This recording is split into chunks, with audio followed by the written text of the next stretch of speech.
Hello बच्चों, स्वागत है आपका टीपीएस ऑनलाइन क्लास कठुमर। आज हम लेके आए हैं प्रश्नावली 2 वास्तविक संख्याएं, जिसका क्वेश्चन नंबर 2 आज हम करा रहे हैं। इससे पहले हमने प्रश्न 1 कराया था और प्रश्न 1 में जो महत्वपूर्ण चीज़ थी वो थी कि यूक्लिड विभाजन प्रमेय का प्रयोग करके जो हमने b की वैल्यू निकाली थी।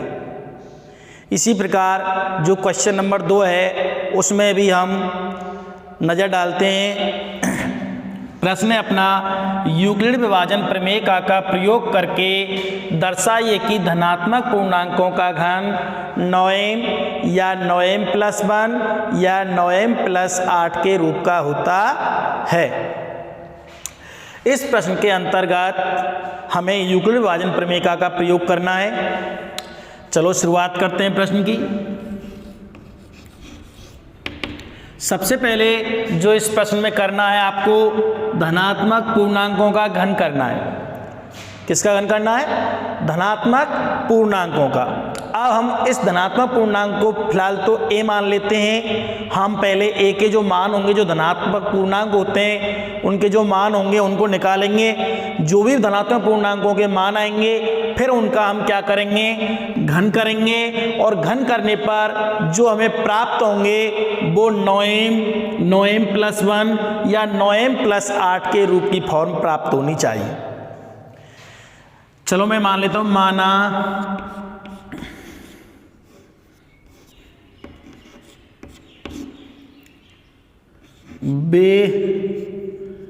वह धनात्मक पूर्णांक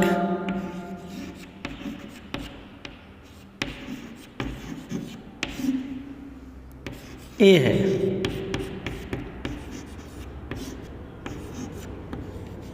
माना वह धनात्मक पूर्णांक क्या है? a है। अतः यूक्लिड विभाजन प्रमेय का प्रयोग करेंगे। यूक्लिड विभाजन प्रमेय से यूक्लिड विभाजन प्रमेय से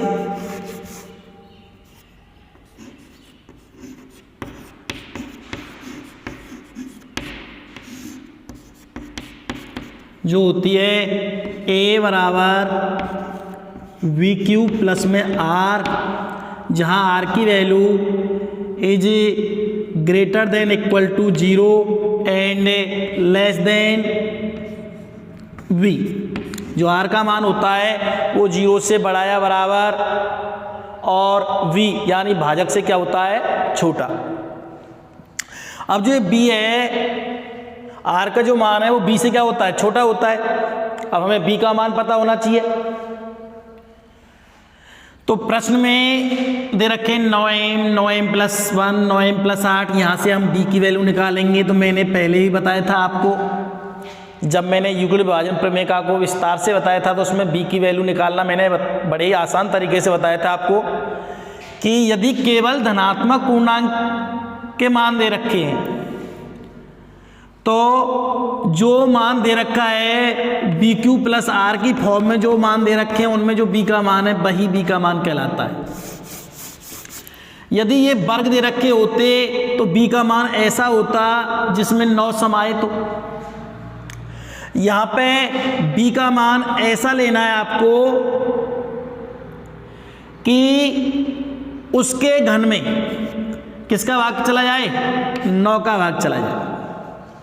चलो शुरुआत करते हैं 0 से, 1 से। 1 लिया, 1 का घन क्या होता है?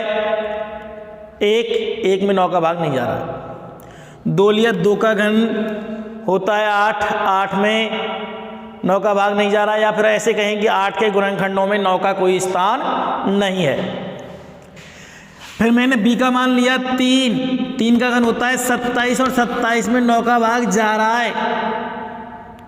तो ऐसा कौन सा मान है जिसके घन में 9 का स्थान है? तो वो होगा मान b का 3। तो b का मान कितना हुआ यहाँ पर? 3। b की वैल्यू ले ली 3। तो यहाँ जो r के संभावित मान होंगे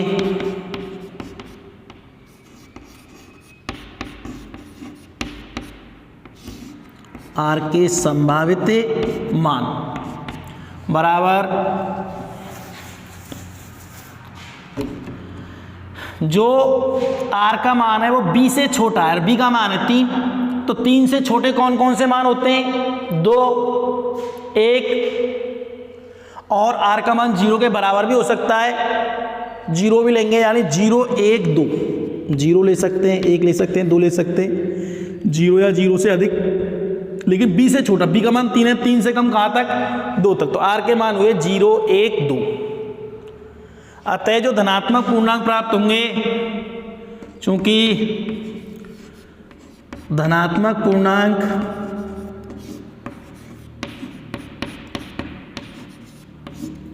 कौन कौन से आएंगे इस मान में रखते हैं, ए बराबर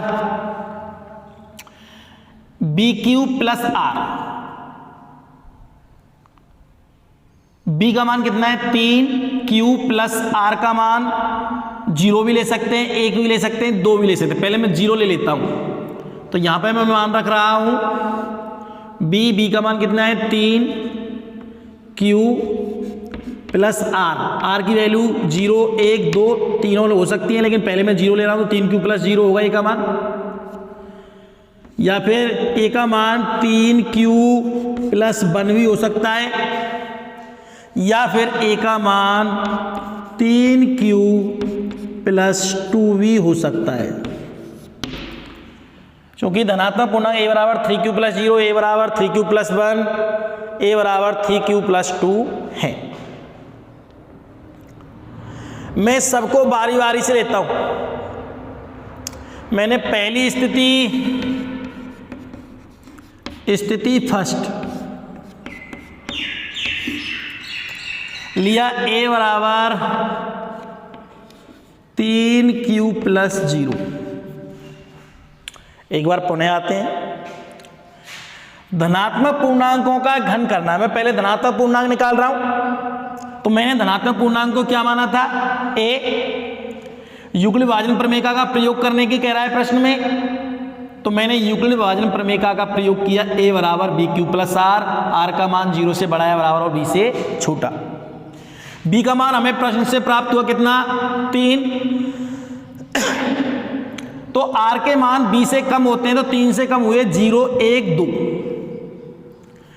अपना जो युगल विभाजन प्रमेयिका थी वो थी ए बराबर बी क्यू प्लस आर, जिनके मान आपको पता है उनके मान रखिए सूत्र में। बी का मान जगह पे लिखा आपने 3, बी के स्थान पे क्या लिखा? 3, क्यू प्लस आर के मान 0 भी हो सकता है। जब आर का मान 0 होगा तो बी का मान 3 क्यू प्लस 0, आर का मान जब 1 लेंगे तो 3 क्यू प्लस 1, आर का मान 2 लेंगे तो 3 क्यू प्लस 2, यानी कि धनात्मक पूर्णांक ए बराबर 3 क्यू प्लस 0 भी हो सकता है, ए बराबर 3 क्यू प्लस 1 भी हो सकता है, ए बराबर 3 क्यू प्लस 2 भी हो सकता है। स्थिति फर्स्ट, पहली स्थिति में मैंने धनात्मक पूर्णांक ये लिया और प्रश्न कह रहा है कि आप धनात्मक पूर्णांक का क्या करिए? घन, और घन करने पर इन रूपों में से प्राप्त होना चाहिए। चलो मैंने पहला धनात्मक पूर्णांक लिया, ए बराबर 3 क्यू प्लस 0, और मैं यहां पे लिखता हूं दोनों तरफ घन करने पर।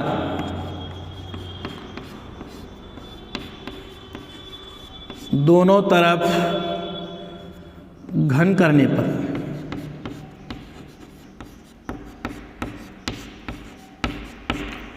ए का घन किया तो आया ए क्यू प्लस 3q प्लस 0 है, तो ये 3q ही है, इसका भी हम क्या करेंगे? घन करेंगे।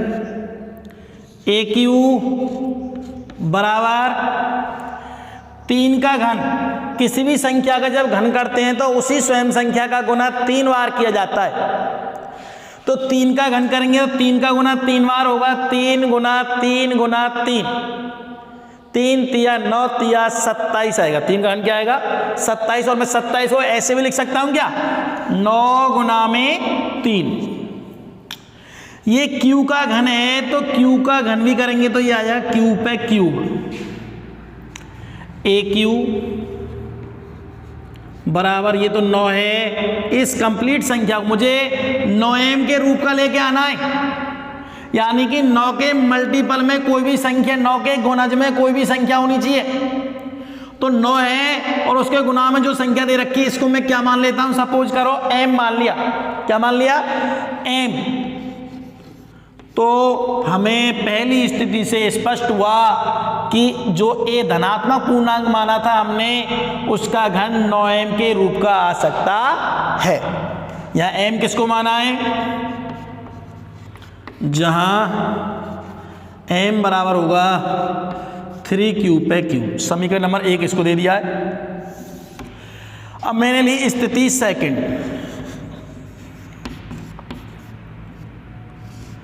स्थिति सेकंड, दूसरी स्थिति क्या है? a बराबर 3 क्यूब प्लस 1। वही सेम, दोनों तरफ घन करने पर, दोनों तरफ घन करने पर, दोनों तरफ घन करेंगे तो a का घन किया था a क्यूब और 3 क्यूब प्लस 1 इसका घन हम करते हैं। देखो आप देखिए इधर ये लिख रहा है 3 क्यूब प्लस 1 का घन। ये a प्लस b का क्या बन रहा है? सूत्र बन रहा है a प्लस बी के होल क्यूब का सूत्र बन रहा है।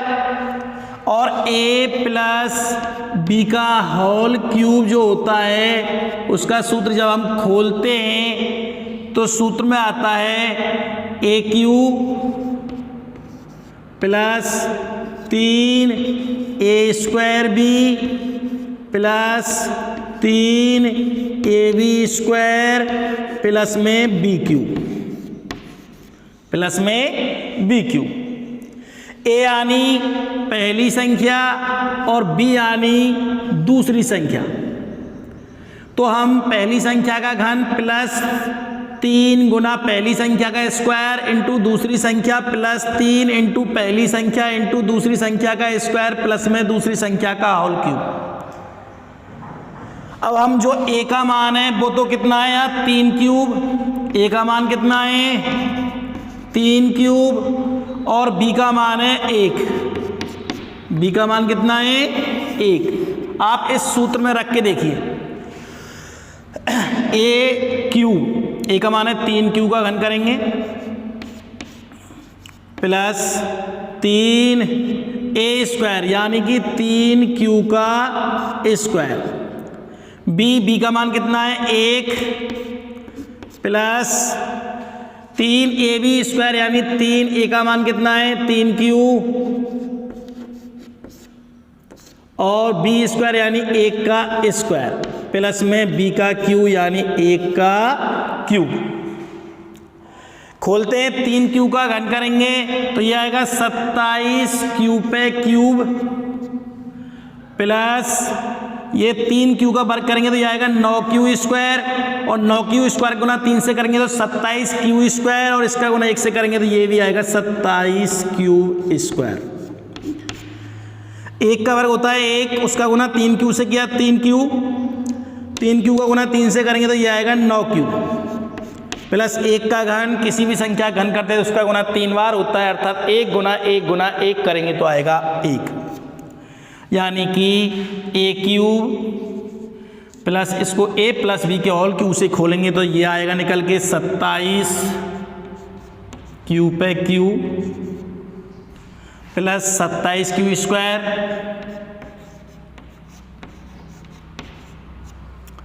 Plus 9 Q plus 1। लेकिन हमें जो दूसरी स्थिति लेके आनी है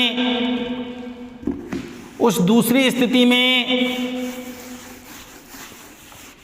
ध्यान से देखें, दे रखा है 9m प्लस 1 यानी कि 9 के गुना में कोई संख्या और पीछे क्या जुड़ा हुआ होना चाहिए? उसमें प्लस 1।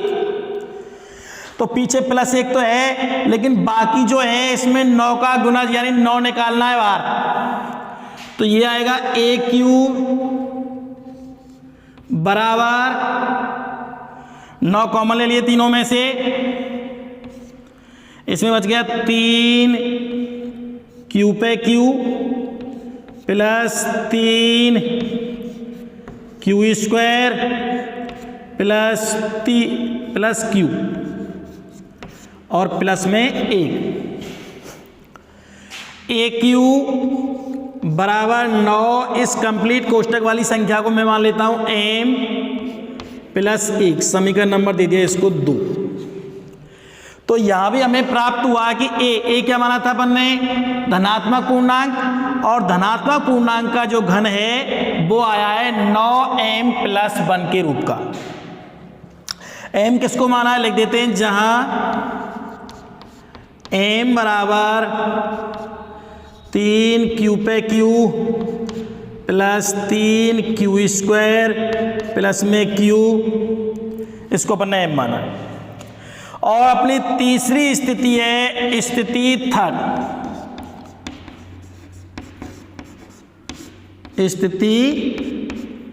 थर्ड, यानी कि a बराबर 3q प्लस 2, इसका q, सॉरी a बराबर ले लिया 3q प्लस 2, पहले अपन ने 3q प्लस 0 लिया था, पर 3q प्लस 1, अब लेंगे 3q प्लस 2। a बराबर क्या लेंगे, 3q प्लस 2,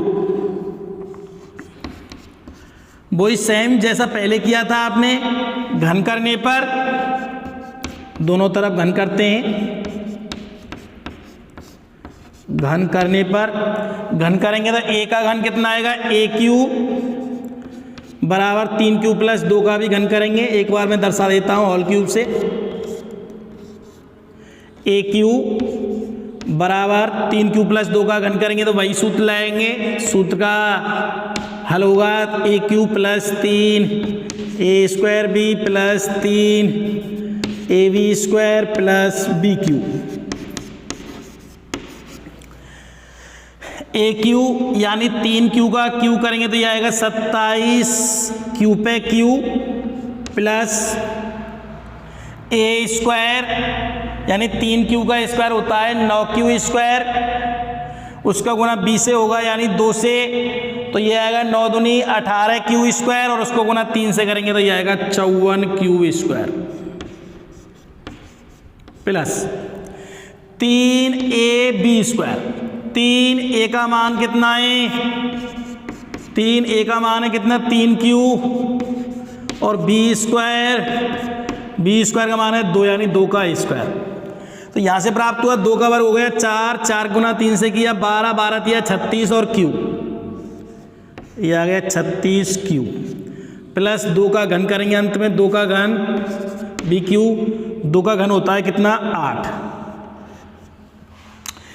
ए क्यू बराबर तीसरा जो स्थिति है उससे हमें प्राप्त होना चाहिए 9m प्लस 8, तो पीछे प्लस 8 तो है ही, इस कंप्लीट में से 9 कॉमन आ जाएगा, तो बची कुची संख्या को हम जो मध्य में आएगी कोष्टक के उसको m मान लेंगे, तो ये भी इसकी फॉर्म भी 9m प्लस 8 के रूप की आ जाएगी। तो मैंने 9 कॉमन ले लिया, बच गया 3q पे q प्लस 54q स्क्वायर में से 9 कॉमन ले लिया, 9 का भाग दिया 54 में 6 बार गया, 9 6 की 54 यानी 6q स्क्वायर। यहाँ पे आया ये 36q प्लस 8, इसमें से 9 कॉमन लिया तो ये बच गया 4q और पीछे प्लस के 8। ए क्यू बराबर 9, इस कंप्लीट को मान लिया मैंने m प्लस 8, समीकरण नंबर 3, तीसरा समीकरण मान लिया, जहां m किसको माना है, m बराबर माना है मैंने 3q पे q प्लस में 6q स्क्वायर प्लस में 4q, इसको m माना है। अब आप देख रहे होंगे समीकरण 1, 2 और 3 से,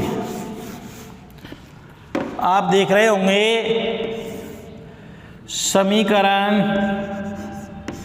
1, 2 व 3 से।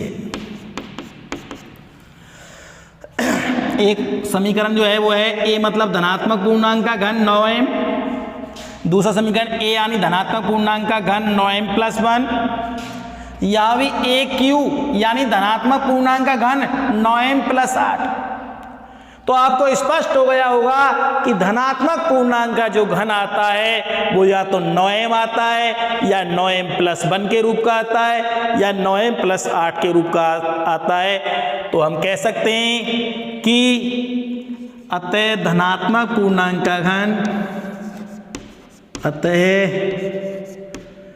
धनात्मक पूर्णांक का घन, क्योंकि हमें 1 2 3 से देखा तो ए क्यू का जो मान है या तो 9m आया था या 9m+1 आया था या 9m+8 आया है, तो हम कह सकते हैं कि अतः धनात्मक पूर्णांक का घन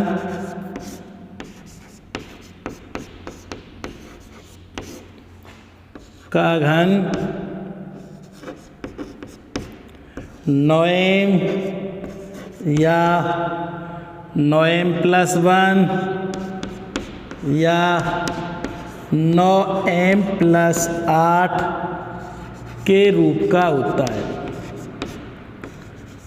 के रूप का होता है।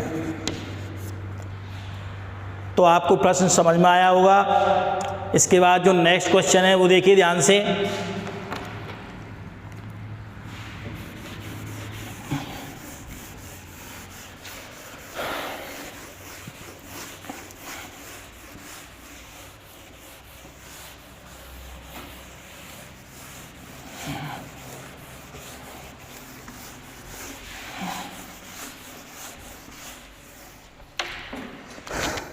अगला क्वेश्चन है, दर्शाइए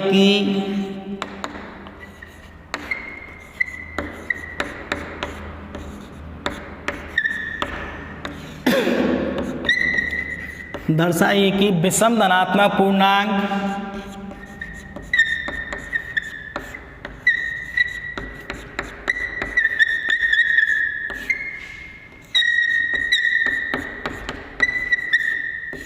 विषम धनात्मक पूर्णांक 6q+1 या 6 मान ले सकते हैं आप, 6q+3 या 6q+5 के रूप का होता है, 6q+5 के रूप का होता है।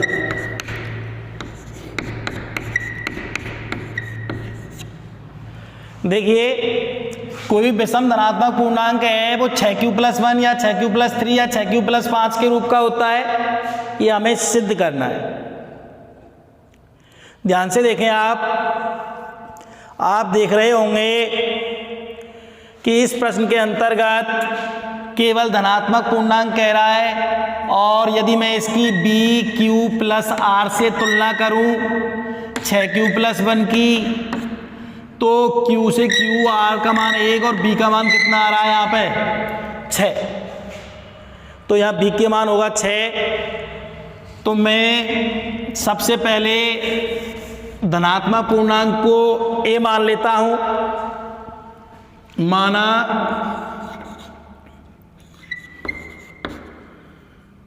वह धनात्मक पूर्णांक,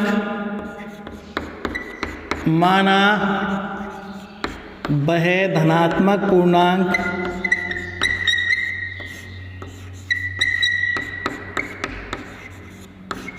A है, माना वह धनात्मक पूर्णांक क्या मान लिया हमने A।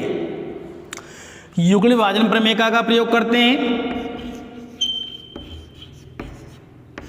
यूक्लिड विभाजन प्रमेय से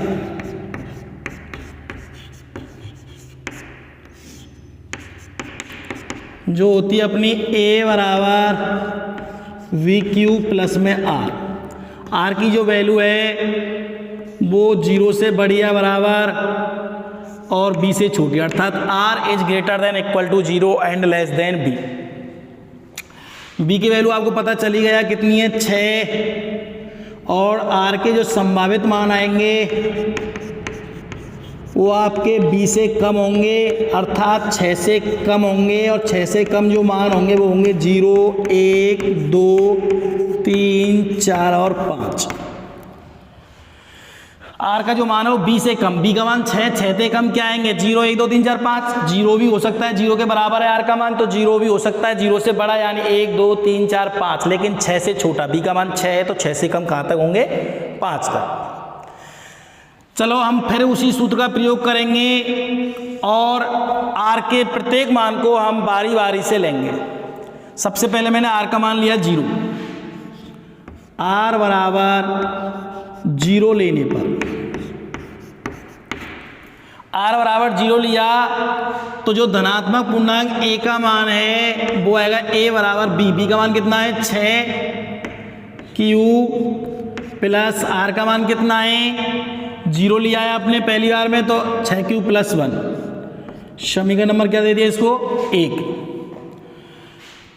अब मैंने r बराबर कितना लिया 1 लिया, r बराबर 1 लेने पर तो a बराबर आएगा 6q प्लस 2, क्योंकि b का मान तो 6 और r का मान 1 ले रहे हैं तो ये आएगा 6q प्लस पहले आपने r बराबर 0 लिया था तो 6q प्लस 0 आएगा और r बराबर 1 लेंगे तो आएगा 6q प्लस 1। समीकरण नंबर क्या दे दिया इसको 2। इसी प्रकार अब r बराबर पहले आपने 0 लिया था, अब 1 ले लिया, अब लेंगे 2, r बराबर 2 लेने पर r बराबर 2 लेंगे तो आएगा a बराबर 6q प्लस 2। समीकरण नंबर क्या दे दिया इसको 3। जब हम r बराबर 3 लेंगे तो a बराबर आएगा r बराबर 3 लेने पर तो a बराबर आएगा 6q प्लस 3। इसको समीकरण नंबर क्या दे दिया 4। अब हम r बराबर लेते हैं, देखो पहले 0 लिया था, फिर 1 लिया है, फिर 2 लिया है, फिर 3 लिया है, अब लेते हैं 4, r बराबर 4 लेने पर तो a बराबर आएगा 6q प्लस 4। समीकरण नंबर क्या दे दिया इसको 5। इसी प्रकार r बराबर हमने क्या लिया 5 लेने पर तो a बराबर आएगा 6q प्लस 5। समीकरण नंबर 6। यानी 1 2 3 4 5 6 ये सभी किसके मान है a के मान है। किसके मान है a के मान है और a को हमने माना था धनात्मक पूर्णांक, a को माना था हमने धनात्मक पूर्णांक। और हमसे जो प्रश्न में पूछ रहा है वो केवल विषम धनात्मक पूर्णांकों की बात कर रहा है और जो ये सभी धनात्मक पूर्णांक हैं उनमें कुछ सम भी हैं तो कुछ विषम पूर्णांक भी हैं। सम पूर्णांक वो होंगे जिनमें 2 का भाग जा रहा होगा, 2 से पूर्णतः विभाजित होंगे, और कुछ मान ऐसे हैं इनमें कि जिनमें 2 का भाग नहीं जा रहा है अर्थात वो 2 से पूर्णतः विभाजित नहीं है, वे विषम पूर्णांक कहलाएंगे। तो मैं क्या देख रहा हूं कि समीकरण 1 6q प्लस 0 इसमें भी 2 का जा रहा है, इसमें भी 2 का जा रहा है। समीकरण 3 देखिए 6q प्लस 2 इसमें भी 2 का भाग जा रहा है, इसमें भी 2 का भाग जा रहा है, तो इसका मतलब कंप्लीट में भी 2 का भाग जाएगा। समीकरण 5 देखिए इसमें 6q प्लस 4 इसमें भी 2 का जा रहा है, इसमें भी 2 का जा रहा है, ये भी 2 से पूर्णतः विभाजित होगा अर्थात इधर वाले तो है ये सभी समपूर्णांक हैं। क्या ये सभी समपूर्णांक है। इधर बात करता हूं समीकरण 2 4 6 की। समीकरण 2 देखिए 6q प्लस 1 जिसमें प्लस 1 जुड़ जाए संख्या में, 6q ये एक सम संख्या होगी, इसमें प्लस 1 हो गया तो क्या हो गई विषम संख्या।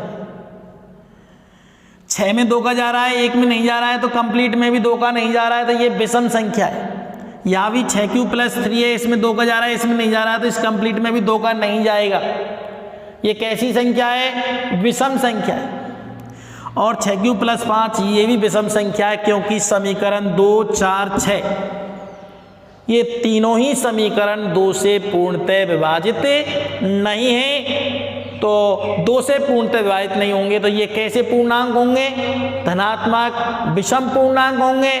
और धनात्मक विषम पूर्णांक जो हमें मिल रहे हैं वो हैं 6q प्लस 1, 6q प्लस 3 या 6q प्लस 5। और हमसे प्रश्न यही पूछ रहा है, यही सिद्ध करवा रहा है कि धनात्मक पूर्णांक 6q प्लस 1 या 6q प्लस 3 या 6q प्लस 5 के रूप का होता है। तो हम कह देंगे चूंकि समीकरण 2, 4,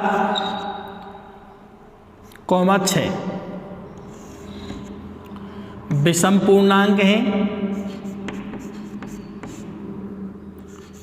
विषम पूर्णांक हैं क्योंकि ये 2 से विभाजित नहीं है, 2 से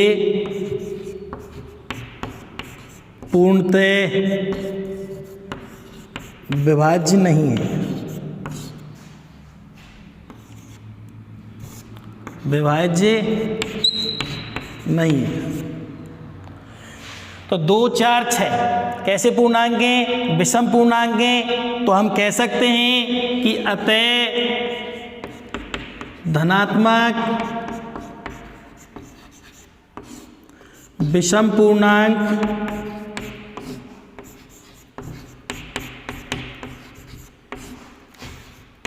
क्यू प्लस 1, ये विषम पूर्णांक हैं 4, 2, 4, 6 क्यू प्लस 1, 6 क्यू प्लस 3 और 6 क्यू प्लस 5, 6 क्यू प्लस 1। अतः धनात्मक विषम पूर्णांक 6 क्यू प्लस 1 या 6 क्यू प्लस 3 या 6 क्यू प्लस 5 के रूप का होता है। यही हमें क्या करना है? सिद्ध करना है। तो उम्मीद है दोस्तों आपको ये प्रश्न समझ में आया होगा। फिर मिलते हैं अगली कक्षा में अगले प्रश्नों के साथ। नमस्कार।